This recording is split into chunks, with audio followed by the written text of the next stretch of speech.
Então, irmãos e irmãs, boa tarde ou boa noite, né? Não sei que horas que você está vendo este vídeo. É com grande alegria que nós nos reunimos, né, para mais um momento de formação da FUNIF. A FUNIF, este momento de formação da FUNIF, que tem como objetivo, primeiro, não apenas nos transmitir conteúdos, que também tem a sua importância, nos transmitir conhecimento, que é importante, mas nós sabemos que o momento da FUNIF é um momento onde nós somos capacitados, é um momento de capacitação dos irmãos que exercem um serviço de autoridade. Então, é este momento onde o Senhor vem realmente nos ajudar como eu posso viver a minha missão, a minha função de autoridade, responsável local, coordenador de residência, enfim, formador comunitário, enfim. Então, que nós possamos bem viver este momento juntos, né? E por providência de Deus, assim, o tema que nós vamos abordar hoje, nós sabemos, é o tema da castidade, a virtude da castidade e as suas partes integrantes. E por providência de Deus, o dia que eu estou gravando este vídeo é o dia 19 de março, que é o dia que nós celebramos a solenidade de São José, né? São José, que é o castíssimo esposo da Virgem Maria. Então eu queria desde já consagrar esta formação e os frutos desta formação, que é o mais importante, né? Os frutos desta formação a São José. São José, o casto por excelência. Possamos consagrar a São José a nossa vivência pessoal da castidade, ao mesmo tempo que seja consagrada a São José a nossa vivência comunitária, enquanto comunidade de vida, comunidade aliança, a nossa vivência comunitária da castidade. Que seja consagrada a São José a nossa vivência da castidade enquanto sacerdote, enquanto homem ou mulher casado, enquanto irmão ou irmã celibatário, celibatária, enquanto irmão que está em caminho de discernimento do seu estado de vida. Enfim, que São José foi o guardião da Sagrada Família, o guardião da Virgem Maria, o guardião de Jesus, ele possa também guardar a nossa vivência da castidade. Então, nós vamos abordar este tema hoje, a castidade e as suas partes integrantes. E sempre quando nós falamos sobre castidade, nós logo nos lembramos da realidade da afetividade, da realidade da sexualidade, nos lembramos da esponsalidade, da missionariedade, nos lembramos da integridade, né? Ter um coração indiviso, né? Que não é dividido. Então, quando nós vamos falar sobre a castidade, nós também estamos falando sobre a verdade. Então, eu queria que nós abordássemos hoje o tema da castidade, tendo como pilar principal a verdade.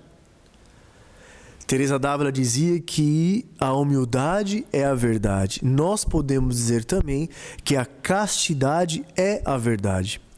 Então a castidade, ela não é apenas uma parte integrante, a verdade não é apenas uma parte integrante da castidade. A verdade, ela é um pilar, ela é uma coluna importantíssima da castidade, ela é um fundamento da castidade. E é tão atual abordar a castidade à luz da verdade, porque o que nós vemos hoje que acontece no mundo e também na igreja, existe uma crise da castidade, logo existe uma crise da verdade. Existe uma crise da verdade, existe uma crise. E aí nós vamos entrar no ponto. Existe uma crise de caráter. E qual é a resposta que nós devemos dar enquanto igreja, enquanto comunidade? Sermos homens e mulheres de verdade. Homens e mulheres castos. Homens e mulheres de caráter. Lembrando do nosso batismo, né? O batismo, ele é um dos sacramentos que cria em nós um caráter indelével. Então, algo que é indelével é algo que não pode ser apagado, algo que não pode ser destruído. Então, enfim, se eu for para o inferno, eu não vou deixar de ser um batizado, eu continuo sendo um batizado. Porque o sacramento do batismo imprime na minha existência mais profunda um caráter indelével. Assim como o sacramento do crisma e assim como o sacramento do sacerdócio. Enfim, o batismo, então ele cria, como é o primeiro sacramento que nós recebemos, né, o sacramento da iniciação cristã, então nós nos lembramos que o batismo imprime em nós um caráter indelével, uma marca indelével que nada pode apagar. Mesmo se eu deixo a igreja, mesmo se eu sou um apóstata, né? Mesmo se eu renuncio a minha fé por escrito, vou lá, como aconteceu aqui na França uma época, algumas pessoas começaram a escrever cartas dizendo que renunciavam à sua fé, que estavam apostatando, porque, enfim, por diversas realidades que a gente já sabe sobre a igreja, alguns desafios e tal. E pela cultura também, a realidade da França, né? Mesmo que eu assine contrato, eu nunca vou deixar de ter este caráter indelével, esta marca profunda na minha existência, no meu ser homem, no meu ser mulher. É uma marca indelével. Eu me lembrava, quando estava preparando esta formação, eu me lembrava dos cristãos do Egito, porque eu não sei se vocês sabem, a maioria da população do Egito é uma população muçulmana, né? Então os cristãos são a minoria. E lá os cristãos, muitos cristãos, se não todos os cristãos coptas, né? Que segundo a tradição foram cristãos comunidades cristãs que foram fundadas pelo evangelista São Marcos, que remonta, né? Então os cristãos coptas remontam à época de São Marcos, da evangelização de São Marcos, né? Então os cristãos do Egito, eles tatuam uma cruz bem aqui no pulso. Eles deixam uma tatuagem no pulso para mostrar de uma forma externa que eles são cristãos, que nada pode apagar este fato. Porque como existe perseguição, existe esse desafio lá, é uma forma de eles não se esquecerem que eles são cristãos. Assim como tem, né, o judeu, a circuncisão, né, como uma marca no corpo físico.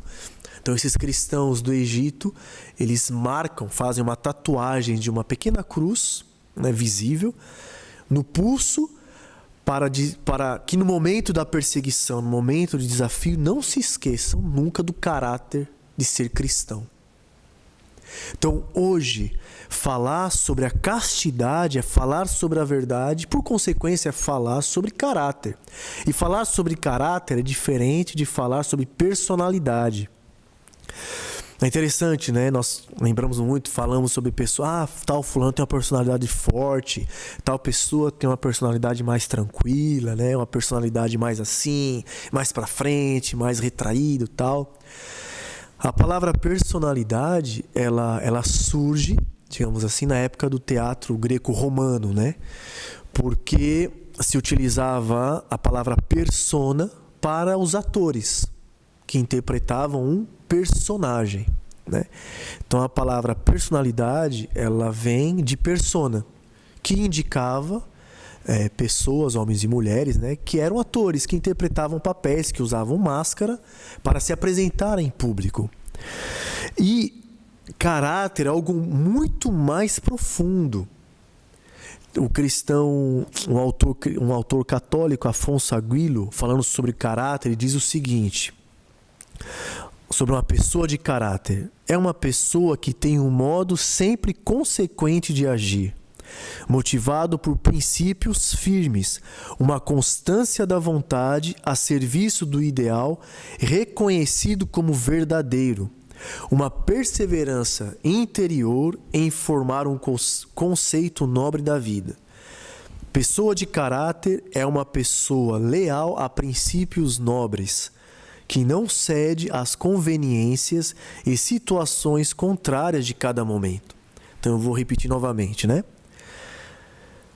A pessoa de caráter é uma pessoa que tem um modo sempre consequente de agir, motivado por princípios firmes, uma constância da vontade a serviço do ideal reconhecido como verdadeiro, tem uma perseverança interior em formar um conceito nobre da vida.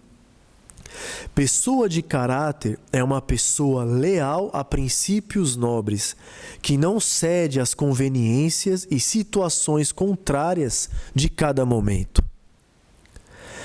Eu me lembro aqui do autor do livro O Monge Executivo, James Hunter, né? Não sei se vocês conhecem, acredito que muitos já leram o livro dele. Eu gosto muito da definição que ele dá sobre personalidade e caráter. Ele diz assim que a personalidade é aquilo que eu sou diante dos outros. E o caráter é aquilo que eu sou quando eu estou sozinho. É óbvio que aquilo que eu sou diante dos outros deve condizer com aquilo que eu sou quando eu estou sozinho. Esta é a realidade. Este é o desafio da vivência da castidade. Essa integralidade. Não ter essa divisão, onde na frente dos outros eu sou o santo. Mas quando estou sozinho, não tem santidade nenhuma. Então esta é a crise que hoje o mundo vive e por consequência a igreja vive e nós que estamos na igreja podemos viver. Então falar sobre a castidade é falar sobre a verdade. É falar sobre ser homens e mulheres de caráter. Eu não posso ser... como nós falamos, né? Eu não posso ser... a personalidade é aquilo que eu sou diante dos outros. Eu não posso interpretar um papel. Eu vou para a célula, na minha vida comunitária eu sou uma maravilha, eu sou uma bênção, né? Sou uma referência, as pessoas... Mas quando eu estou sozinho, eu sou outra pessoa. Eu vou fazer uma partilha com vocês, algo muito pessoal que aconteceu comigo quando eu morava na Argélia, digamos assim, sair da teoria para de uma maneira para prática, uma partilha de algo prático, concreto, certo? Quando eu morava na Argélia, um dos nossos apostolados era trabalhar numa biblioteca que estava sob a responsabilidade da igreja, certo? E eu trabalhava numa biblioteca onde nós éramos 6 pessoas, digamos assim, né? Tinha uma pessoa, uma mulher mais velha, responsável, e os outros eram jovens, todos muçulmanos, e apenas eu, cristão. E não tinha mais ninguém na biblioteca, digamos assim, de cristão, a não ser eu, né? Nessa biblioteca que eu trabalhava. Em uma outra biblioteca tinha um padre que também ficava na biblioteca responsável, né? Mas nessa também que eu ia uma vez na semana, se não me falha a memória, era apenas eu como cristão ali presente. E nós éramos 6 ou 7 no total, tinha eu e mais um homem, né, que trabalhava, fazia parte da equipe, os outros membros eram mulheres, né, da equipe da biblioteca. E é normal, você tá ali, você convive com as pessoas, a curiosidade, né, por eu ser brasileiro, então se perguntava muitas coisas, e eu também na intenção de evangelizar, estava ali com as pessoas, tentava perguntar algumas coisas, enfim, criar laços, digamos assim, né. E em um determinado momento, era um dia antes de começar as férias, porque as férias escolares, universitárias, né, ia começar, então a biblioteca ia ficar fechada. Aí em um determinado momento, um dia antes das férias, uma jovem que trabalhava também na equipe, né? Ela chegou para mim, enfim, eu namorava com a Nalvinha, né? Não éramos noivos ainda, eu estava namorando apenas, se me falha a memória. Uma jovem chegou para mim e falou: Radamex, você quer trair a sua namorada comigo? Assim, puf. Eu falei: não, isso não existe, enfim. Falei não e dei as minhas razões, o porquê. Quais eram os meus valores enquanto cristão, porque também esse é o desafio, né? Os muçulmanos olham o Ocidente, olha para o Ocidente e vê tantas realidades, né? Porque o muçulmano ele olha para o Ocidente e fala: o Ocidente é cristão. Aí vê o contra-testemunho do Ocidente, fala: os cristãos não têm valores, enfim, são moles e tal. Então, nessa tentativa, né, olhando para mim enquanto cristão, ela investiu, digamos assim. E eu falei não, e dei as minhas razões, isso não existe e tal. Acabou o serviço, voltei para casa, cheguei na minha autoridade, falei: aconteceu isso, assim que terminar as férias, vou voltar lá, né, para o apostolado, mas se isso continuar, se acontecer mais alguma coisa, eu vou sair de lá. Ponto. Não tinha ninguém lá comigo, não tinha nenhum outro cristão na biblioteca, não tinha ninguém da comunidade na biblioteca. Era apenas eu, digamos, e Deus, e a minha verdade, e digamos assim, e os meus valores, e os meus princípios. É óbvio que o homem velho diz, aproveita. É óbvio que a tentação, o inimigo diz, aproveita, não tem ninguém aqui, isso acontece. Depois você vai se confessar, isso passa. Mas não, em mim estava impresso o meu compromisso com Deus, o meu compromisso com a igreja, o meu compromisso com a comunidade, o meu compromisso com a Nalvinha, né, que na época éramos namorados. Não, estava impresso em mim, independente se tinha alguém ou não ali que poderia observar alguma coisa ou não, não me interessava, porque estava muito claro para mim que isso não me era conveniente. Ia contra os meus valores, ia contra o meu caráter, né? Eu sei, isso é uma partilha. Eu sei que você, enquanto membro da comunidade de vida, enquanto membro da comunidade da aliança, poderia partilhar algo muito mais sério, onde você realmente disse não.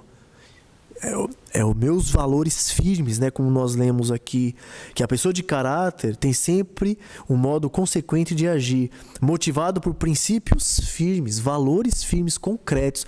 Eu sou diante dos outros aquilo que eu sou quando estou sozinho, quando não tem ninguém. Neste caso, não tinha nenhum outro cristão para dizer isso é errado ou isso é certo. Não, são os meus valores, são os meus princípios. E com certeza você, né? Eu estou fazendo essa partilha, mas com certeza você teria muitas realidades, talvez pequenas, mas outras situações que cotidianamente, principalmente os irmãos da aliança também, né? Comunidade de vida também, mas os irmãos da aliança que estão realmente no mundo, talvez são chamados a fazer face a realidades que colocam à prova se eu realmente sou um homem de caráter, uma mulher de caráter ou não.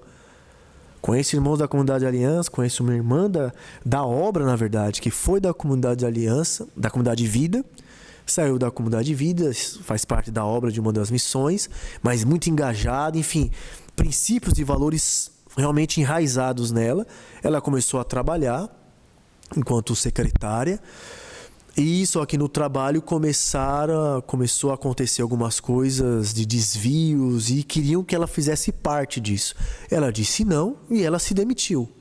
Meu Deus, hoje com essa crise de trabalho, se demitiu porque não negociou os seus valores, não negociou a verdade de quem ela era, não negociou os seus princípios, e isso é castidade. Ser um homem, ser uma mulher de caráter é castidade.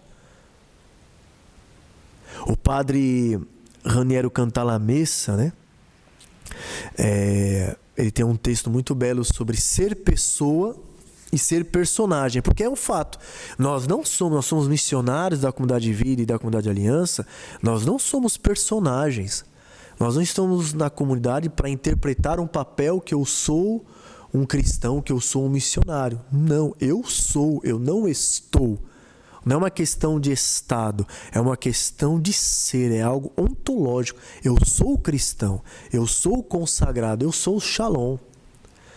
Então eu não estou aqui na comunidade para interpretar um personagem. Diante dos outros, na minha célula comunitária, eu sou a bênção.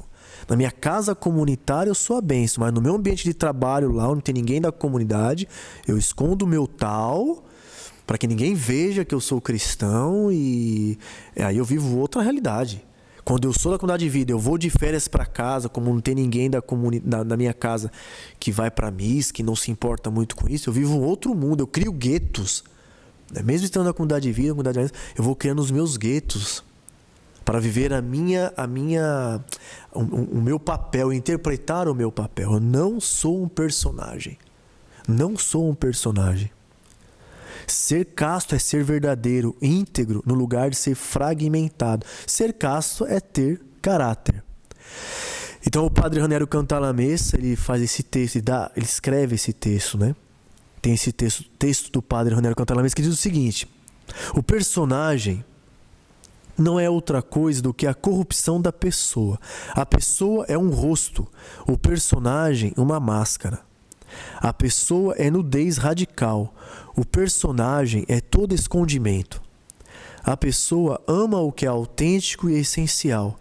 O personagem vive de ficção e artifícios.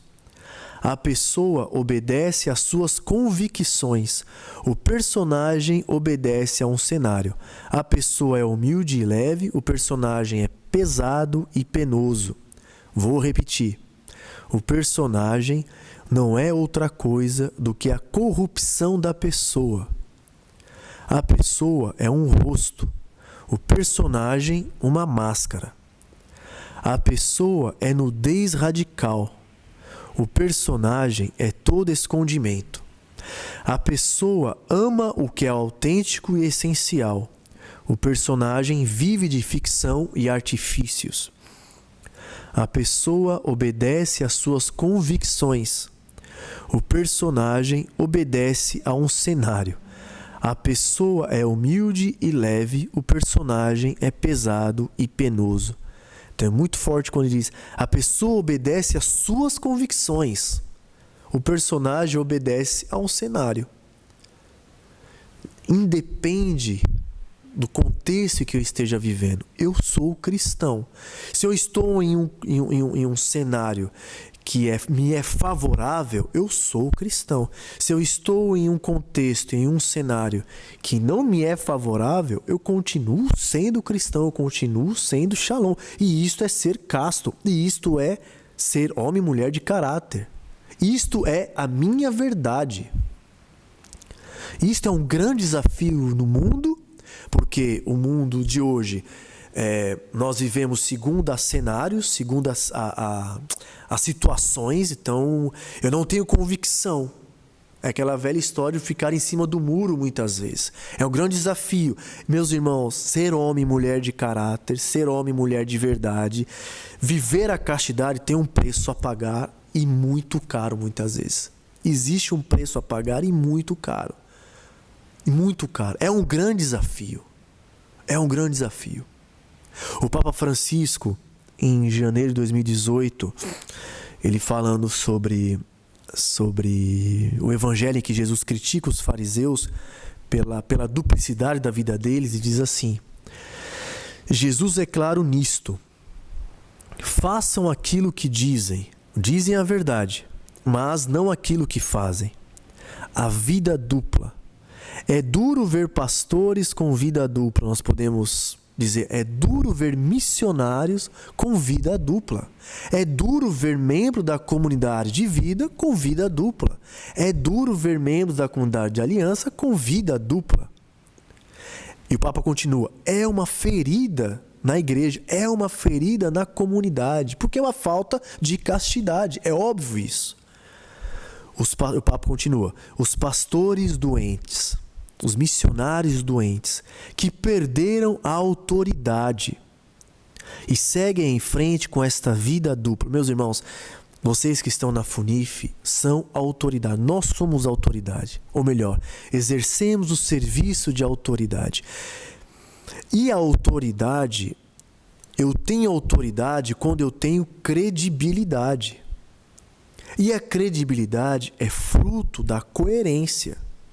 A credibilidade é fruto da verdade, do viver a verdade. De não viver essa dicotomia. Diante dos outros eu sou uma coisa e quando eu estou sozinho eu sou outra coisa. A autoridade perde a credibilidade quando ela não vive a verdade. Certo? Nós vamos tocar nesse assunto um pouco mais para frente. Mas continuando. Existem tantas maneiras, o Papa, né? Existem tantas maneiras de levar em frente esta vida dupla. Mas é dupla. E Jesus é muito forte com eles. Conosco. Jesus é muito forte conosco. Não somente diz às pessoas para ouvi-los, mas para não fazer aquilo que fazem. Mas o que diz a eles? Mas vocês são sepulcros caiados, belíssimos na doutrina por fora, mas por dentro, podridão. O Papa Francisco, ele é bem direto e objetivo, né? Realmente ele usa palavras palavras muito concretas, muito reais, né? Vida dupla. Aqui ele está falando diretamente para os pastores, os sacerdotes, mas serve para nós enquanto missionários. Missionários doentes que perderam a autoridade e seguem em frente com esta vida dupla. Como eu dizia, a FUNIF é o momento em que nós devemos ser capacitados para poder ajudar o nosso irmão, ao qual eu sou autoridade, né? Ao qual eu sou chamado a servir enquanto autoridade. Então esta palavra primeiro para nós, para mim que estou falando para vocês, para nós enquanto autoridades, a vida dupla. Viver uma vida dupla é ser homem ou mulher sem caráter, é ser um missionário sem caráter, é não ser casto, é não viver na verdade, é não viver na verdade. Para mim, um dos mais belos elogios que Jesus faz no Evangelho é o que nós encontramos no Evangelho de João 1,47, quando ele fala sobre Natanael, né? Ele vê Natanael chegando e ele diz: eis um israelita, um verdadeiro israelita, no qual não há falsidade, ou seja, não há astúcia, não há malícia, não há duplicidade. Para nós brasileiros não há jeitinho, né? O jeitinho brasileiro, o famoso jeitinho brasileiro, né? Não existe essa duplicidade. Imagina Jesus falando para nós: eis aí um shalom de verdade, na qual não há falsidade. Eis aí um shalom de verdade. O Papa Bento XVI, enquanto cardeal, tinha como devisa episcopal, o pequeno texto, né? Cooperatores Veritatis, que é tirado da terceira carta de São João, no versículo 8, né? Quando nós lemos: devemos, portanto, receber a tais homens para cooperar com a verdade. Sermos cooperadores da verdade. Como que eu vou ser um cooperador da verdade? Vivendo a castidade, sendo um homem e uma mulher de caráter. Isso é castidade. A verdade é o fundamento, é um pilar importantíssimo da castidade. E o Papa Bento XVI, na encíclica de 2009, que tem como título, né, Caritas in Veritate, caridade na verdade, ele diz o seguinte, eu gostaria de ler, né? São os parágrafos 3 e 4. O Papa diz o seguinte: pela sua estreita ligação com a verdade, a caridade pode ser reconhecida como expressão autêntica de humanidade e como elemento de importância fundamental nas relações humanas, nomeadamente de natureza pública. Só na verdade é que a caridade refugie e pode ser autenticamente vivida. A verdade é luz que dá sentido e valor à caridade. Esta luz é simultaneamente a luz da razão e a da fé, através das quais a inteligência chega à verdade natural e sobrenatural da caridade. Identifica os seus significados de doação, acolhimento e comunhão. E atenção no que o Papa diz: sem verdade, a caridade cai no sentimentalismo. O amor torna-se um invólucro vazio que se pode encher arbitrariamente. É o risco fatal do amor numa cultura sem verdade. Acaba prisioneiro das emoções e opiniões contingentes dos indivíduos. Uma palavra abusada e adulterada, chegando a significar o oposto do que é realmente. Na verdade, a caridade reflete a dimensão simultaneamente pessoal e pública da fé no Deus bíblico, que é conjuntamente ágape e logos, caridade e verdade, amor e palavra. Porque repleta de verdade, a caridade pode ser compreendida pelo homem na sua riqueza de valores, partilhada e comunicada. Com efeito, a verdade é logos que cria diálogos e, consequentemente, comunicação e comunhão. A verdade, fazendo sair os homens das opiniões e sensações subjetivas, permite-lhes ultrapassar determinações culturais e históricas para se encontrarem na avaliação do valor e substância das coisas. Isso é muito importante, porque nós que exercemos o serviço de autoridade, ou seja, temos irmãos ao qual nós somos chamados a guardar, a zelar, nós não podemos fundamentar, muitas vezes, discernimentos, fundamentar decisões em achismos. É interessante que às vezes nós vamos conversar, acompanhar um irmão, e o irmão de repente expressa uma dificuldade com uma outra pessoa, e às vezes diz, então, para mim, sabe, Radamex, essa pessoa, tal pessoa, eu acho que ela não gosta de mim. Eu tenho a sensação que ela faz assim por causa disso. Eu acho que ela é assim por causa de tal coisa. Nós muitas vezes fundamentamos nossos relacionamentos em achismos. E para uma autoridade isso não pode acontecer. Fundamentar discernimentos em achismos. Eu preciso buscar a verdade. A verdade, ela é objetiva, ela não é subjetiva. Então, quando o irmão vem partilhar alguma coisa, expressar uma dificuldade, às vezes com achismos, né? No caso como esse eu falo, você já sentou para conversar com a pessoa? Ainda não. Então são apenas impressões suas, são apenas sensações, são apenas um achismo seu. Então é importante você ir até o irmão para buscar a verdade daquilo que você está imaginando que seja. E a partir desta verdade, nós vamos trabalhar. Então, de repente, eu acho que fulano não gosta de mim. Tem alguma coisa contra mim. Então, eu vou conversar com o irmão. Fulano, assim, assado. Isso, não, desculpa, não é nada disso. Não tem nenhum... Pronto, é um fato. Não existe subjetividade nisso. É o fato real. É a verdade. Caiu por terra, melhor dizendo, o achismo. E muitas vezes nós condicionamos os nossos relacionamentos em achismos. Então precisamos ter atenção, nós precisamos buscar esta verdade, ajudar os nossos irmãos neste caminho da verdade. Neste caminho da verdade. O Papa continua ainda, né? A verdade abre e une as inteligências no logos do amor. Tal é o anúncio e o testemunho cristão da caridade. No atual contexto social e cultural em que aparece generalizada a tendência de relativizar a verdade, isso é forte que ele vai dizer, viver a caridade na verdade leva a compreender que a adesão aos valores do cristianismo é um elemento útil e mesmo indispensável para a construção de uma boa sociedade e de um verdadeiro desenvolvimento humano integral.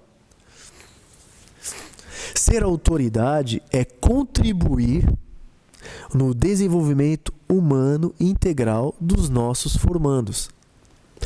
É importante lembrar que autoridade significa, antes de qualquer coisa, autoridade significa fazer crescer.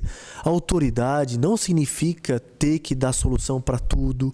Autoridade não significa dar ordens, né? Não, antes de qualquer coisa, claro que isso faz parte da direção, isso faz parte. Mas antes de qualquer coisa, a autoridade é fazer crescer. A autoridade significa dar vida. Mas, Radamex, eu sou muito fraco, né? Às vezes a gente se sente constrangido, se sente frágil, se sente incapaz.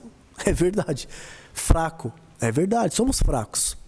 Porque o fato de eu ser autoridade é uma escolha de Deus na minha vida, confirmada pela comunidade, né? Digamos assim.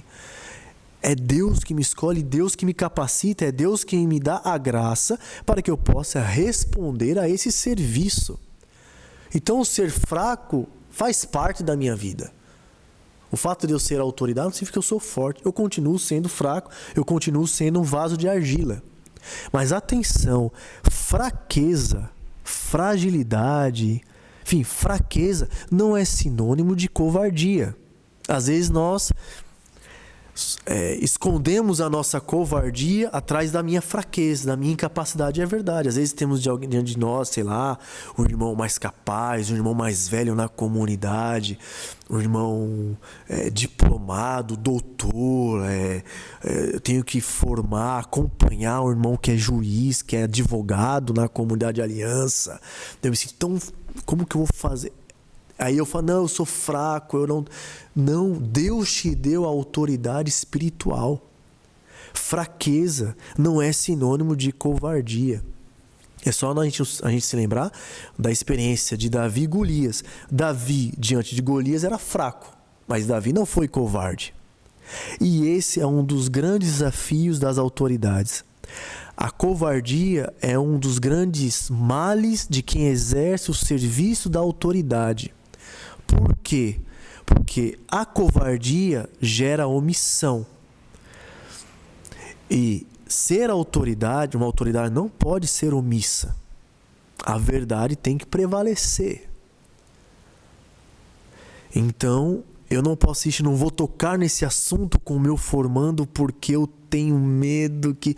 É óbvio, tem que ter discernimento, tem que saber o momento certo. É importante fazer um caminho, mas eu não posso empurrar, delegar para outras pessoas aquilo que diz respeito a mim.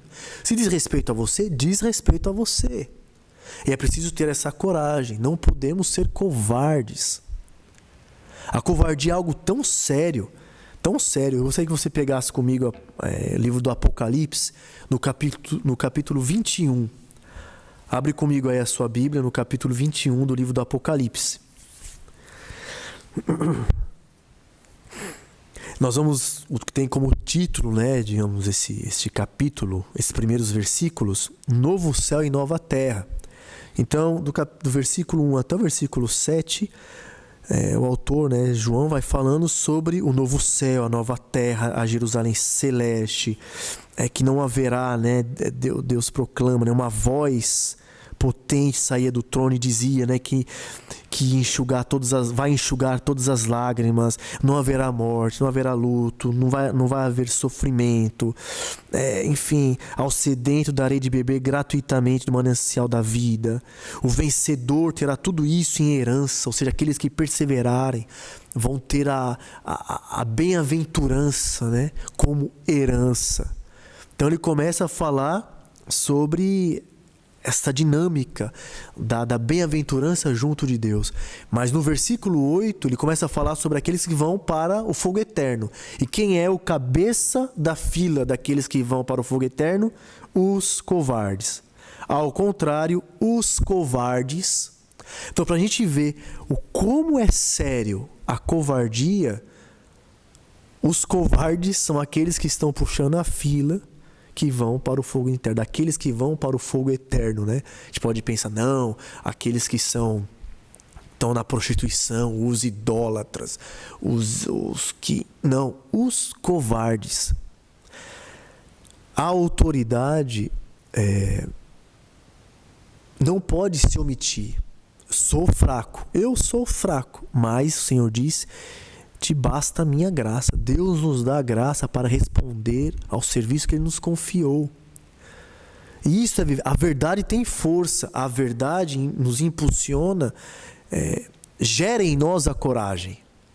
Quando eu sou omisso, muitas vezes eu não estou vendo na verdade, eu estou vendo na mentira.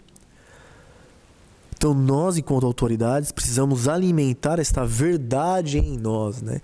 A vivência da castidade. A castidade é a verdade. E a verdade, a castidade é corajosa, nos dá coragem para anunciar a verdade. E o Papa continua, né?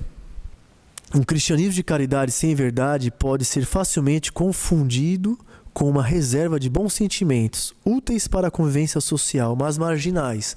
Então fica aquela coisa de uma vida comunitária superficial, numa vida da célula superficial. Tem que evitar problemas, né? Faz parte, às vezes ter conflitos, isso faz parte, porque todos nós estamos em um caminho de amadurecimento. Todos nós estamos em um caminho de conversão. Acho que todos nós deveríamos trazer uma plaquinha no pescoço em obras, né? Como a gente vê, quando tem alguma coisa em obras, uma rua, uma avenida em obras, isso causa desconforto, faz parte do nosso caminho. Nós não podemos negligenciar, omitir a verdade para ter um conforto, uma tranquilidade. Não, a verdade faz parte, né? São os valores do Evangelho, são os valores do carisma. É o ensinamento da igreja. Eu preciso ter atenção, eu preciso ter tato. É óbvio, né? Vem cá, vou te falar umas verdades bem verdadeiras. Não é isso, não é jogar a verdade. É a verdade na caridade.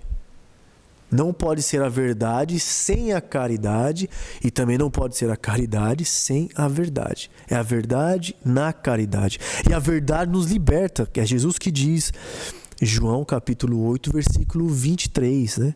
Conhecereis a verdade vos libertará. Conhecereis a castidade vos libertará. A castidade nos liberta. Mas ao mesmo tempo é importante ter uma atenção.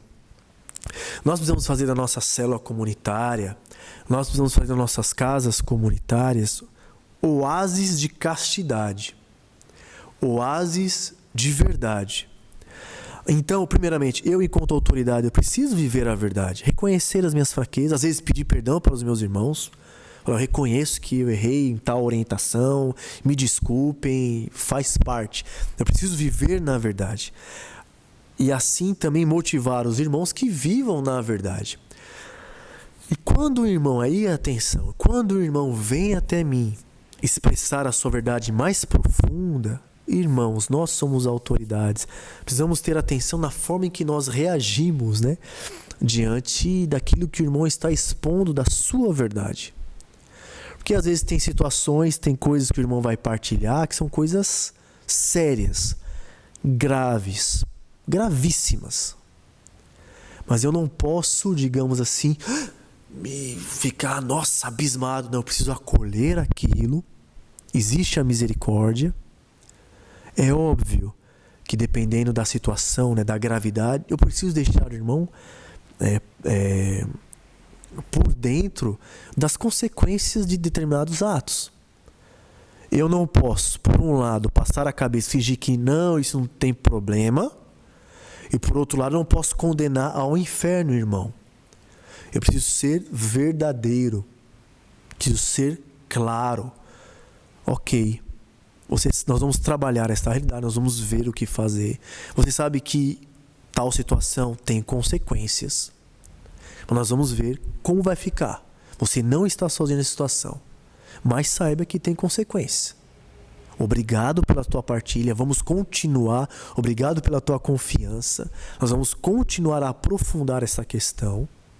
Você não está sozinho.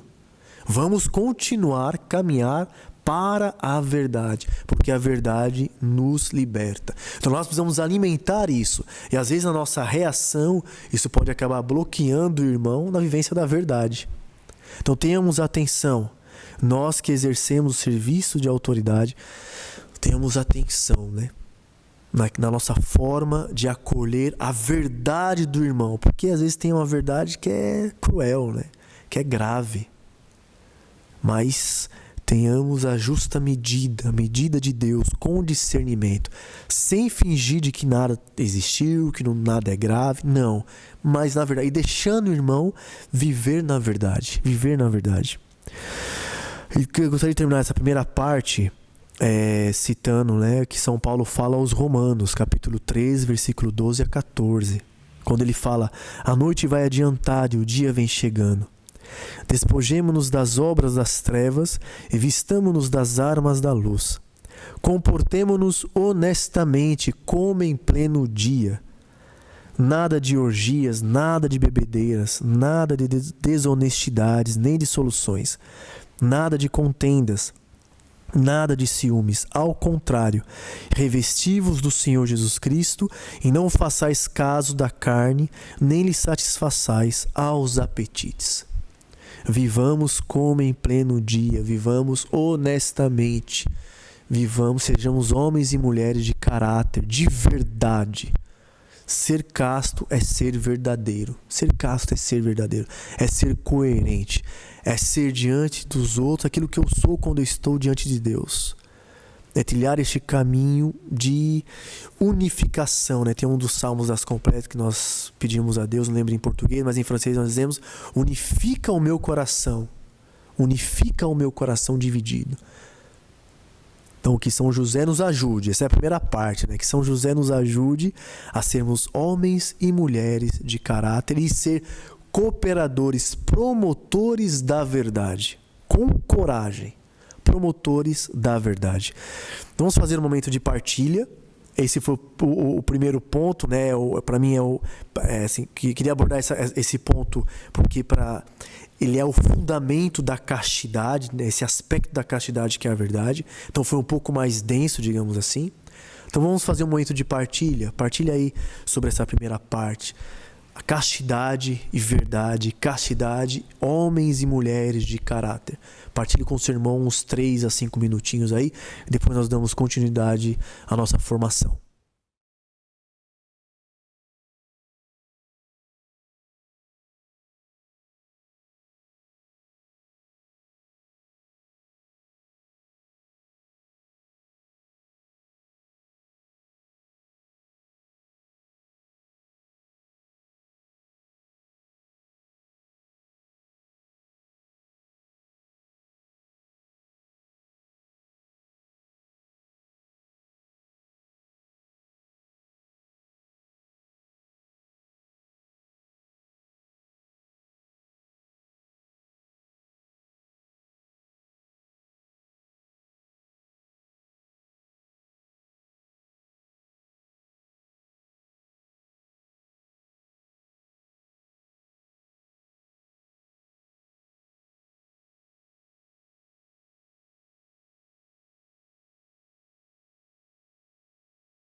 Então, irmãos, vamos dar continuidade à nossa formação.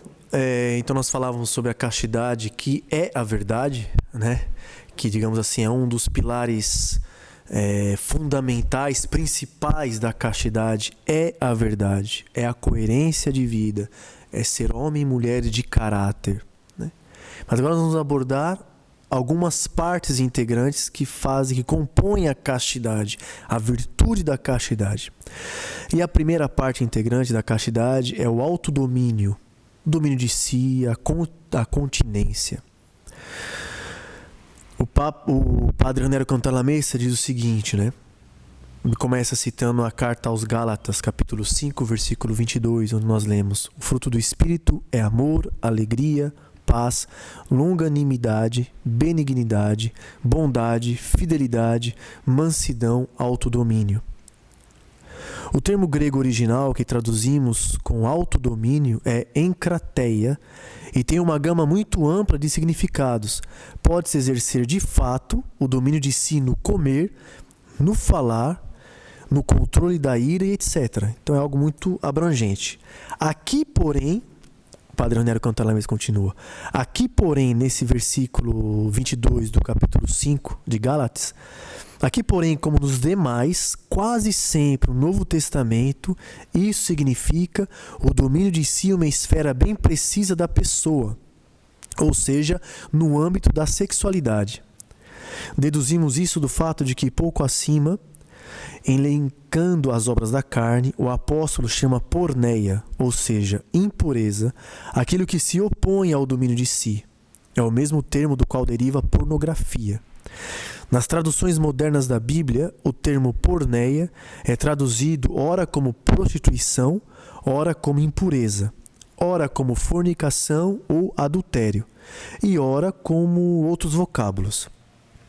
A ideia de fundo contida no termo é, todavia, aquela de vender-se, de alienar o próprio corpo, portanto, de prostituir-se. Perneme, em grego, significa me vendo. Usando este termo para indicar quase todas as manifestações de desordem sexual, a Bíblia diz que todo pecado de impureza é, em certo sentido, um prostituir-se, um vender-se. Todo pecado de impureza é, em certo sentido, um prostituir-se, um vender-se. Os termos usados por São Paulo nos dizem, portanto, que são possíveis, com relação ao nosso próprio corpo e à própria sexualidade, duas atitudes opostas. Uma atitude do espírito e a outra obra da carne. Uma virtude e a outra vício. A primeira atitude é conservar o controle de si e do próprio corpo. A segunda é, pelo contrário, vender ou alienar o próprio corpo, ou seja, dispor da sexualidade à vontade, para fins utilitaristas e diversos daqueles para os quais foi criada. Transformar o ato sexual em um ato venal, mesmo que o útil em questão não seja sempre constituído pelo dinheiro, como no caso da prostituição verdadeira e real, mas também pelo prazer egoísta como um fim em si mesmo.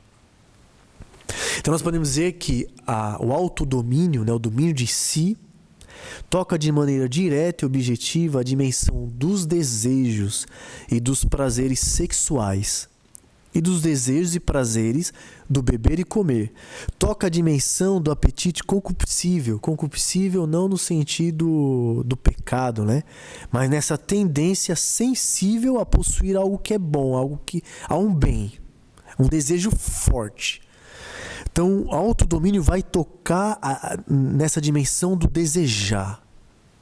Dessa tendência que eu tenho pelo bem, por aquilo que para mim é um bem. Então, o domínio de si é a capacidade de moderar o meu desejo segundo a razão. Então, moderar significa o quê? Impor um limite. Moderar significa ordenar, né, em relação a um fim, certo? Assim sendo, isso é muito importante, assim sendo, a força reguladora dos atos humanos não pode ser a energia biológica do concupiscível, mas a energia moral da razão. A energia moral da razão. Aí a questão é, como vai a minha vida moral? Para que eu possa moderar os meus apetites, né? Eu preciso ser iluminado pela razão, por essa energia moral da razão. Nós vivemos num tempo do secularismo, né? Onde se tenta riscar Deus do mapa. Por que riscar Deus do mapa? Porque Deus, acaba sendo um parâmetro para a sociedade. Então, grupos de pessoas, né, enfim, querem riscar Deus do mapa da sociedade para que não tenhamos que fundamentar as nossas decisões na sociedade à luz da moral cristã. Nós vivemos hoje uma crise de moral. Nós renunciamos, melhor dizendo, a sociedade renuncia à moral cristã, mas vive em uma crise moral, uma crise de moral e de ética, né? Eu me lembro de uma formação que nós tivemos na Comunidade de Vida, há uns 3 anos atrás, eu acho, que falava sobre a vida no Espírito, e um padre suíço foi nos falar sobre que o Espírito Santo nos faz filhos de Deus, né? O Espírito Santo, como diz São Paulo aos Romanos, se me fala a memória, o Espírito clama em nós, Abba, Pai. E ele falava uma coisa que é o óbvio, mas que para mim foi algo que me impactou. Eu falei, caramba, mas é isso. Ele falava que quando eu tenho a experiência da minha filiação divina, ou seja, quando eu reconheço que Deus é Pai, e eu faço essa experiência de ter Deus como Pai, a minha vida moral é divinizada. A minha vida moral é santificada. É algo tão óbvio que, às vezes, para mim foi algo tão forte, né? Que realmente é isso. Quando eu faço uma experiência de Deus, e o Papa João Paulo II, na encíclica Veritatis Splendor, a luz da verdade, ele diz muito isso. A minha experiência com Deus molda a minha vida moral, que é óbvio isso, é a moral católica, a moral cristã, né? Então, quando eu faço a experiência de que Deus é o meu Pai, essa experiência de filiação divina, a minha vida moral, ela é moldada, ela é divinizada, ela é santificada. E a partir disso, os meus atos, eles são realizados através desta moral. Então, as minhas decisões, elas são tomadas através dessa minha moral. Então, como vai a minha consciência? É a nossa realidade que nós vivemos na nossa realidade ordinária. Aqueles que são pais e mães sabem, né? Eu tenho um filho, somos nós pais que vamos dando parâmetros para o filho. Então o filho ele vai tendo esses parâmetros de acordo com aquilo que nós, enquanto pais, vamos passando para ele. Por exemplo, lá em casa o François tem um coelhinho, né? E, enfim, o coelho não é um bicho de pelúcia, não é um boneco. Então ele pega o coelho e quer apertar, né? Quer brincar como se fosse com um boneco e o bicho pode morrer, né? Então, nós vamos ensinando ao François, você não pode apertar o coelho, senão o coelho vai morrer. Ele é um ser vivo, né? Não é um boneco. Você não pode... Então, ele já vai tendo consciência, a dimensão moral dele, né? Digamos, ele tem 5 anos ainda, mas a dimensão, ele já vai aprendendo que ele precisa preservar um ser vivo. Então, mesmo quando... E às vezes ele vai querer brincar, ele vai querer apertar, ele dá aquela olhada para mim, para ver se eu estou olhando, se a Nalvinha está olhando. Porque ele sabe qual é o limite. Ele sabe quais são os parâmetros que nós estamos dando a ele. Então ele entra naquele conflito, digamos assim, eu aperto ou eu faço aquilo que os meus pais me ensinam? E para nós, com relação a Deus, é a mesma coisa. Nós vamos trilhando este caminho de experiência com Deus e a nossa vida moral ela vai sendo iluminada. Nós vamos formando a nossa consciência e as nossas decisões vão sendo tomadas de acordo com a minha experiência com Deus, que forma a minha consciência. Mas se eu tenho uma consciência relaxada, acabou-se tudo. Então essa dimensão do domínio de si, ela é iluminada pela energia moral da razão. Pela energia moral da razão. Então se eu vou relaxando, vou tendo uma consciência relaxada, não vou tendo zelo, não, isso aqui não tem problema, isso aqui não é tão grave assim, uma hora eu posso tomar uma decisão totalmente contrária ao Evangelho. Uma coisa que para mim é um grande ponto de reflexão, né, que às vezes eu partilho com a Nalvinha, às vezes tem uma pessoa que foi da comunidade, que estava na comunidade de vida ou de aliança, a gente conhece, não é questão de partilha aqui, certo? A pessoa viveu ali na comunidade de vida, viveu na comunidade de aliança, né? estava ali, rezava tal, e de repente saiu da comunidade por diversas razões. Aí você vai ver a pessoa, de repente, as redes sociais da pessoa, a pessoa está totalmente o inverso daquilo que ela viveu na comunidade. Não é julgando a pessoa, não é nada disso. O ponto de reflexão que às vezes conversando com a novinha a gente faz é até que ponto essa experiência com Deus e ao mesmo tempo a nossa formação marcou, criou uma impressão na pessoa para que ela pudesse, não estando na estrutura da comunidade de vida de aliança, continuar a viver os princípios evangélicos. A vida moral iluminada por Deus. Né? Iluminada por Deus. Então, a dimensão do autodomínio, ela acontece à luz da energia moral da minha razão. Como vai a minha consciência, né? Como vai a minha consciência? Eu tenho domínio sobre mim não quando eu reprimo os meus desejos, mas também quando eu sou capaz de orientar toda essa minha potência, né? Todos esses meus desejos, todas essas minhas forças afetivas, né? Para as finalidades que eu escolhi. Então eu escolhi ser santo, eu escolhi viver o evangelho, escolhi viver a vocação Shalom. Então eu preciso não reprimir os meus desejos, as minhas potências, porque uma hora explode.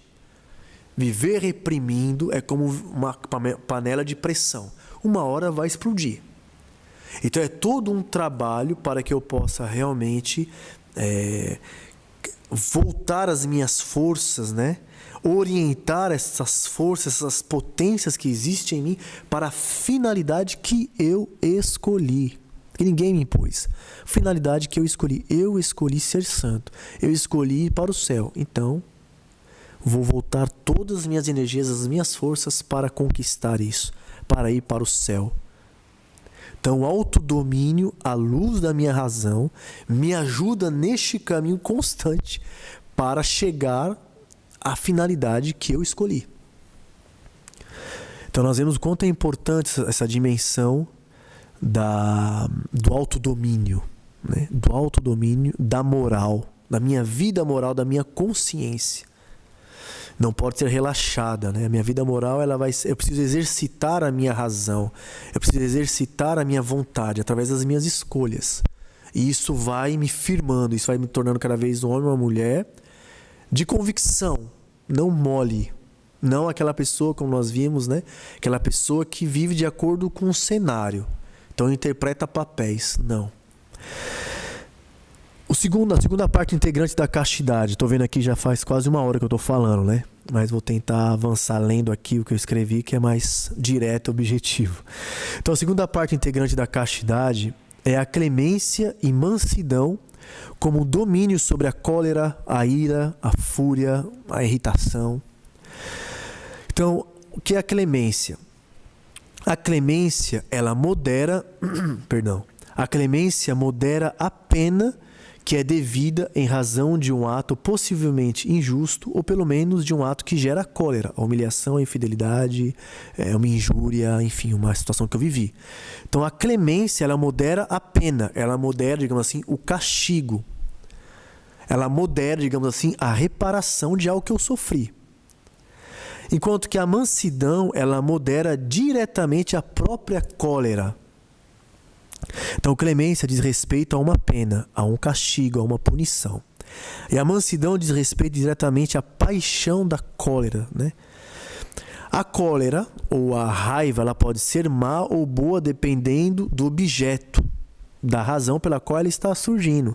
Então, quando eu fico com uma ira santa, né, como Jesus no templo, se tomou o zelo pela tua casa me consome. Então sai daqui, não faço da casa do meu pai uma casa de ladrões, de corruptos. Não. Então uma ira por lutar pela justiça, por aquilo que é errado, é a finalidade dela. A ira não é a raiva, né, digamos assim, ela não é má em si. Não, eu preciso ter esse sentido da justiça. Eu preciso, muitas vezes, essa cólera para mim poder agir para conquistar um bem. Às Às vezes eu fico com raiva de mim porque caí no pecado de novo. Que raiva, agora eu vou rezar mais. O cão tá me tentando, agora que eu tô com raiva eu vou avançar. Então isso é uma força para que eu possa avançar. Então a clemência, ela toca diretamente a questão da pena, da reparação, da punição. Enquanto que a mansidão, ela modera diretamente a própria cólera, né? A raiva, né? A clemência e a mansidão nos ajudam a não ficar alimentando a amargura, a fúria. Essas emoções negativas muitas vezes condicionam os nossos relacionamentos. Isso a gente tá claro, né? A raiva, a fúria, enfim, condicionam os nossos relacionamentos. A tal pessoa me feriu, acabou-se. Então eu não olho mais para ela, eu vou para a célula, eu evito. Então a clemência e a mansidão vão me ajudar a moderar, né? A não condicionar os meus relacionamentos a esses sentimentos, a essas emoções. E é isso, e precisam ter atenção, por quê? Porque esses sentimentos, né, esses condicionamentos podem acabar transformando assim os nossos relacionamentos em desejo de dominação, de vingança, de humilhação. Chegando até mesmo ao sadismo, ou seja, essa crueldade, o desejo de causar sofrimento. E nós que somos autoridades, vamos ter atenção com relação a isso. Porque nós estamos em uma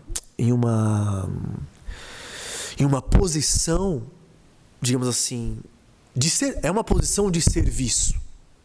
Para nós, no Evangelho, Jesus nos ensina que ser autoridade é servir.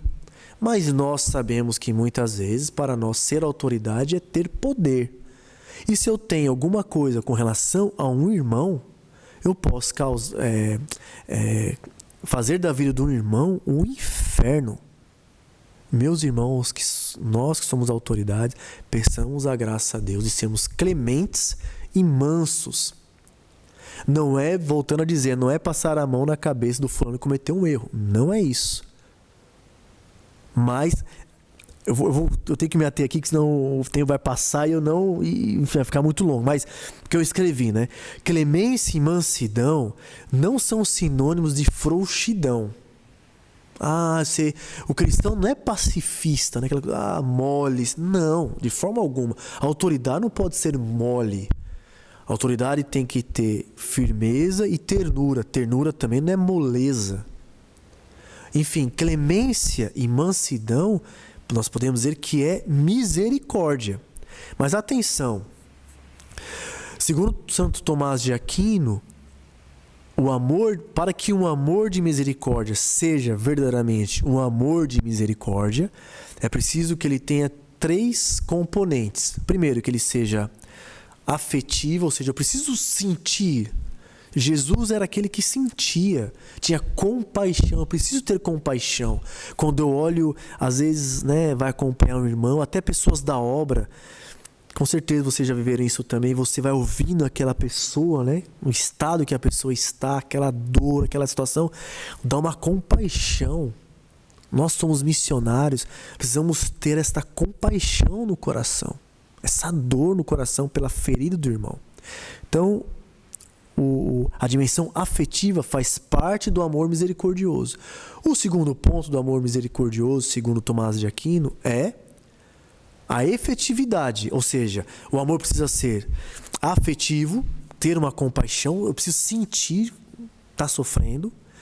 O irmão está sofrendo, a realidade do irmão precisa fazer parte da minha existência. Essa dimensão afetiva, mas também efetiva. Ou seja, eu preciso fazer alguma coisa. Eu preciso agir, preciso transformar esta compaixão em ação. É aquilo que Tomás de Aquino também fala, que Deus é amor em atos. Para nós, eu posso dizer para uma pessoa, eu te amo, e não fazer nada. Mas para Deus, eu te amo é uma ação. Para nós é apenas, muitas vezes, pode ser palavras jogadas ao vento, né? Mas para Deus é ação. O amor de Deus é ação. Deus nos ama. O amor de Deus é atos, é ação. Então o amor de misericórdia tem que ser afetivo e efetivo, ação. Mas existe o terceiro componente, que é segundo a verdade. Para que o amor de misericórdia seja verdadeiro, ele precisa ser afetivo, efetivo e, segundo, a verdade. Então eu não posso, sei lá, é como uma pessoa que está em estado de pecado. Eu conheço uma pessoa que que vive nas drogas, digamos assim, certo? Aí eu ajudo a pessoa começa um tratamento, vai para uma clínica de recuperação, tá lá lutando para viver e de repente aí sai da clínica de recuperação contra as drogas, né, para vencer as drogas. Aí ela tá fora da clínica, eu vejo a luta daquela pessoa para continuar vivendo. Eu vejo a luta, a pessoa cai e eu, cheio de compaixão, eu falo: meu Deus, preciso fazer uma coisa por ela. Aí eu vou, compro droga para ela para aliviar a dor dela. Desculpa, isso não é amor verdadeiro. A gente sabe disso. Isso não é amor de misericórdia, né? Ela precisa ser a luz da razão. Às vezes, dependendo de realidades, a pessoa cometeu um erro, vai ter que reparar este erro. Vai ter que reparar este erro. Isso faz parte, é como nós, quando vamos nos confessar, o padre nos passa um ato de reparação. Às vezes rezar uma Ave Maria, às vezes, não sei lá, estou viciado em internet, em computador, em jogos, digamos assim. E o padre fala: então você vai ficar um mês, como ato de reparação, um mês sem jogar nada. E no final daquele primeiro mês você vem e a gente vai conversar de novo. Então existe esse ato de reparação, isso faz parte. A questão da clemência e da mansidão que toca realmente essas realidades. Porque realmente aconteceu alguma coisa, então eu posso ou falar para a pessoa reparar de uma maneira super estrambólica, a coisa mais exagerada do mundo, porque eu tenho uma coisa contra aquela pessoa. Então o ato de clemência vai me ajudar a ser justo em a pessoa reparar à luz da verdade. E isso é misericórdia. A correção fraterna, isso é misericórdia. Isso é ser clemente, isso é ser manso. Então a clemência e a mansidão vêm nos ajudar a dominar todo esse aspecto da cólera, então da vingança, querer se vingar, né? Não, eu sou clemente, né? Eu sou clemente. Verdade, a pessoa cometeu tal erro. Na minha ira, eu quero que a pessoa pague 100 vezes mais. Mas na clemência, a pessoa vai pagar aquilo que é justo à luz de Deus, que é 2 vezes mais, digamos, né? Nas medidas, de uma maneira mansa. Que não é ser frouxo. Continuando, porque o tempo avança. A terceira parte da castidade é a modéstia, como medida dos atos exteriores. Então, modéstia significa o que tem limites. Moderado, sóbrio, né? Significa uma maneira, um modo de ser, digamos assim. Então a modéstia, ela modera tudo que é supérfluo no que diz respeito aos gestos do corpo. A modéstia está profundamente ligada ao corpo, né? Então ela vem moderar tudo que é supérfluo no que diz respeito ao corpo, em relação às vestes, os ornamentos, né? A maquiagem, todas essas realidades das mulheres, a nossa forma de nos vestir. Toca tudo o que diz respeito a um culto desordenado do corpo. Né? Vem tocar realmente esta realidade, fazer do meu corpo um objeto, né? De exposição, como uma obra. Realmente, se você é belo, se você é bela, glória a Deus. Mas vamos ficar mais belos e mais belas sendo modestos, né? E não nos exibindo, não nos expondo. A modéstia modera em nós o desejo de se amostrar, como fala no Ceará, né? Pois toca no que diz respeito à nossa necessidade de ser estimado. Existe em nós uma necessidade de ser estimado, de ser reconhecido, de ser aplaudido. Então a modéstia vem tocar esta realidade. Toca o que diz respeito à intimidade, ao segredo do coração. Então a modéstia modera o exibicionismo. Como eu me visto, como eu me comporto, né? Quais são os meus atos externos, né? E é todo um caminho. Aparentemente pode ser algo muito simples, a modéstia, tal, né? Algo tão simplesinho, mas é algo muito profundo, muito profundo. Nos tempos de hoje, onde nós valemos por aquilo que nós aparentamos ser, né? Ou por aquilo que nós aparentamos ter, Realmente a modéstia vem nos moderar nesse desejo de ser reconhecido, desejo de ser aplaudido, no nosso exibicionismo. É um desejo lícito ser estimado, porque nós somos criados para amar e sermos amados, faz parte isso. Mas a modéstia vem ordenar, vem nos ajudar a sermos moderados nesta dimensão dos nossos atos externos. Passando então para a quarta parte integrante da castidade. Depois só tem mais uma, são 5 partes, né? Que é a humildade como medida do desejo de excelência. Então, feridos pelo orgulho, nós acabamos não buscando uma excelência do bem. Excelência significa aquilo que está no mais alto, né? Aquilo que se destaca, aquilo que está em evidência, que é para ser colocado em evidência. Então, a excelência é isso.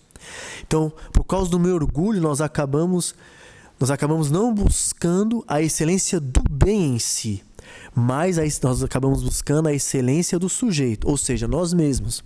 Um exemplo simples, eu estou pregando para vocês sobre a castidade. Eu preciso buscar a excelência do bem, que é a castidade em si, e não a excelência de mim mesmo. Então eu não posso me preocupar no sentido de dizer, eu espero que as pessoas me admirem, eu espero que as pessoas me aplaudam, eu espero que as pessoas, me mandem WhatsApp dizendo, Radamex, a tua pregação foi... Não é isso, não sou eu. O que deve ser colocado em evidência, o que deve ser colocado em destaque, no mais alto, né, no ápice, é o bem. Neste caso, é o bem que é a castidade. O bem que é a castidade. Existe no homem um desejo de dominação e de excelência. Como nós lembrávamos, ser autoridade não é dominar, é fazer crescer. Então a humildade modera os movimentos desordenados da afetividade, que busca sempre a excelência, chegando ao ápice do se apropriar do outro, podendo fazer do outro um objeto seu. Então, para que eu, quanto pessoa, eu possa alcançar a minha excelência, eu vou me servir de todo mundo. Vou fazer... Não interessa o que eu tenho que fazer, mas eu vou me servir. Aí tem os meus jeitinhos, tem os meus grupinhos, onde eu sou o santo, onde eu sou o reconhecido. Eu dou o meu jeitinho para que a pessoa me ajude a ser a última bolacha do pacote, a última Coca-Cola do deserto, né? Como a gente fala às vezes, né? É verdade que nós fomos criados para a glória. Deus nos criou para a glória, mas não para a glória desta terra, para a glória do céu. E o que o diabo vem fazer? O diabo vem tentar nos corromper. Busque a glória desta terra. Enquanto estamos nesta terra, nós vivemos à luz da graça. Nós precisamos da graça de Deus. Na eternidade, nós viveremos na glória de Deus. Vivendo na graça de Deus aqui, nós podemos viver, digamos assim, estou lembrando a palavra em francês, um avant-goût. Nós já tocamos um pouco essa glória. Quando nós vivemos na nossa vida na graça aqui, nós já tocamos um pouco essa glória, mas não é a glória plena que só será na eternidade. Essa satisfação plena, essa realização plena, que é indescritível, porque não tem como descrever, que é algo que nos ultrapassa. Mas o demônio faz de tudo para que nós vivamos esta glória nesta terra. Então a humildade, ela vem nos ajudar a moderar esse desejo de excelência, de sermos excelentes. Não significa que nós não precisamos trabalhar para realmente crescer o nosso trabalho, fazer as coisas bem feitas. Não é isso, gente. Não é isso. Eu preciso fazer algo bem feito, principalmente nós somos cristãos consagrados. Eu preciso trabalhar lá no meu escritório para que eu dê testemunho, porque quando eu trabalho, as pessoas vão ver que eu sou um cristão. Nossa, realmente o evangelho é verdadeiro. É pelo bem do evangelho que é excelente. E não para que eu seja reconhecido ou aplaudido, não é isso. Eu me lembrava quando preparava isso, de uma vez tem um padre aqui, eu tinha uma reunião com ele, então fui pra missa, né? E depois da missa nós íamos nos encontrar pra reunião. Aí, enfim, ele presidiu a missa, fez homilia, uma boa homilia, um grande pregador, né? E aí quando acabou a missa, eu fui ao encontro dele, ele falou: Ranamex, vamos ali pro escritório, né? Ali na casa paroquial. Então nós estávamos saindo da igreja. Aí tinha umas senhoras na porta da igreja que falaram para ele: Padre, muito obrigado, a sua homilia foi maravilhosa. Nossa, foi maravilhosa a sua homilia. Meus parabéns. E o padre na hora disse: o diabo me disse a mesma coisa agora. Acabou de me dizer a mesma coisa, o diabo. E as mulheres ficaram assim, apavoradas, né? E ele saiu, ele falou e saiu, porque ele é bem assim, né? O diabo acabou de me dizer a mesma coisa e saiu. Aí ele riu, falando: isso aí eu ouvi de um padre amigo meu. Então nós somos tentados constantemente. Fazemos algo bom, bonito, realmente bem feito. A liturgia na nossa comunidade, né? As músicas, o ministério de música bem feito. Passar uma formação, conduzir, fazer bem feito, né? Fazer com zelo. Isso é maravilhoso. E o inimigo é o primeiro a nos aplaudir. Para que nós possamos buscar a glória dessa terra. Não, a excelência deve ser dada ao bem, aquilo que é belo, aquilo que é verdadeiro, e não ao sujeito. Não sou eu. Não sou eu. O mais belo é o evangelho, o mais belo é o carisma em si. Né? O mais belo é a castidade, é a verdade. Né? Então, continuando, para acabar, me desculpe realmente, mas para acabar, a quinta parte integrante da castidade, e talvez isso aqui vai ser bem novo, né, para nós, é a estudiosidade. A estudiosidade, atenção, como medida do desejo de conhecer. A estudiosidade não é colocar um freio ao ato de estudar, ao desejo de conhecer, mas ela consiste em eliminar a desordem do apetite do saber. O contrário da estudiosidade poderia ser a curiosidade, que é diferente do interesse. Aqui a curiosidade no sentido, digamos assim, negativo, né? Então, o contrário da estudiosidade seria a curiosidade, que marca o desejo de um se sobressair, que não é ordenado para o amor da verdade, mas a curiosidade é o amar o saber, é o amar o saber tudo para que eu fique em evidência. Então, eu preciso saber tudo para que eu fique em evidência, para que as pessoas olhem para mim e falem: nossa, você sabe, conhece tudo. A gente vai falar sobre política, você sabe. Vai falar sobre futebol, sabe? Vai falar sobre as baleias, rapaz, você tá por dentro, você sabe. Vai falar todo assunto, você sabe. Claro, é importante conhecer, estudar, não é isso, não é essa a questão. É a questão de querer saber para se sobressair, para dizer: eu sou melhor, porque eu conheço, porque eu me sinto seguro, né? O meu valor está em conhecer. O meu valor está em estudar. E como muitas vezes somos formados para isso, né? Formamos os nossos filhos para isso. Você precisa conhecer, você precisa saber para ser o melhor, né? Então, é o desejar tudo saber, podendo chegar à destruição da mais profunda intimidade, que é da alma e da consciência. Aí, para nós, somos autoridade que acompanhamos pessoas. A autoridade não é um guru. Nós não somos líderes de seitas.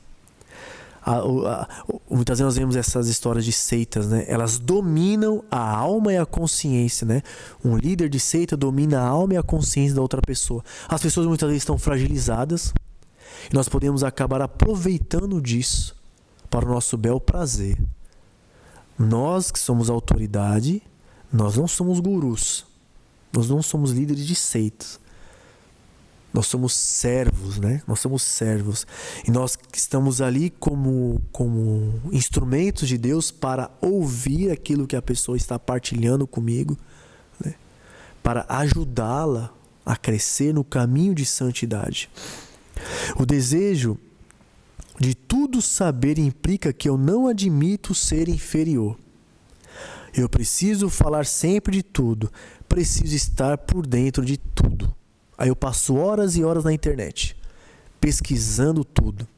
A internet é um grande meio, é fantástico, a internet é fantástico, assim, realmente é algo que nós vemos a capacidade humana, né? Algo maravilhoso.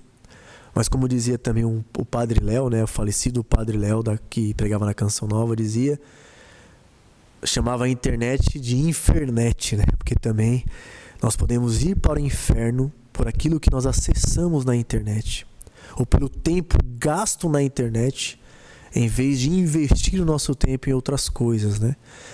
Então, nesse desejo de tudo saber, de tudo conhecer, de estar por dentro de tudo, com a intenção de realmente me sobressair, porque eu não posso me sentir, eu não quero me sentir, não admito ser inferior ao fulano que tem um conhecimento, que conhece. Então a estudiosidade vem nos ajudar a moderar o nosso desejo do conhecer.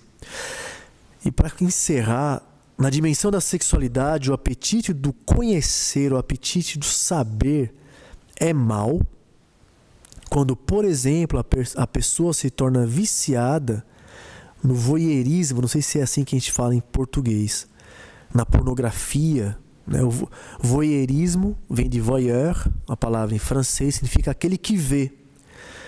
Então, o voyeurismo é uma desordem sexual que consiste na observação de uma pessoa no ato de se despir, no estar nu realizando um ato sexual. E a pessoa não se sabe observada, né? É o espiar. Então, muitas vezes, esse desejo de conhecer vai até a este ponto. A pessoa acaba entrando na pornografia. Hoje a pornografia é a droga mais consumida no mundo.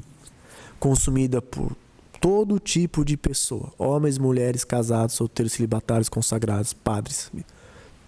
Está ao alcance de todos. E é a droga mais consumida de todos. Cristão, não interessa. Então, tudo parte desse princípio também do desejo de conhecer, de ver, né? Às vezes também a gente tem esse desejo, muitas vezes enfim, na televisão em si, muitas vezes, né? Nós estamos expostos muitas vezes a cenas de violência, né, constantes. Eu lembro que eu sou de São Paulo, não sei se no Brasil todo tinha, mas lembro quando eu era mais jovem, tinha um jornal, Povo, né, que é mais antigo, mais experiente, digamos assim, né?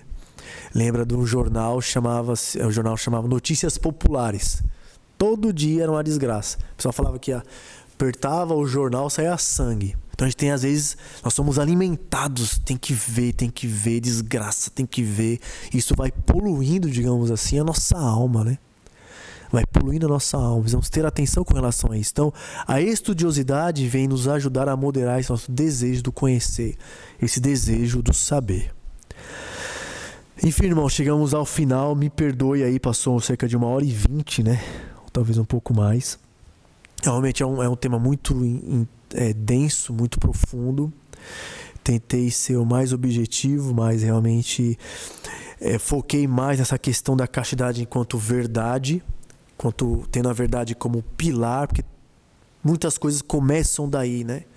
Essa vivência do ser um homem ou mulher de caráter, não ser um personagem, mas viver a vocação, viver a fé realmente com coerência de vida.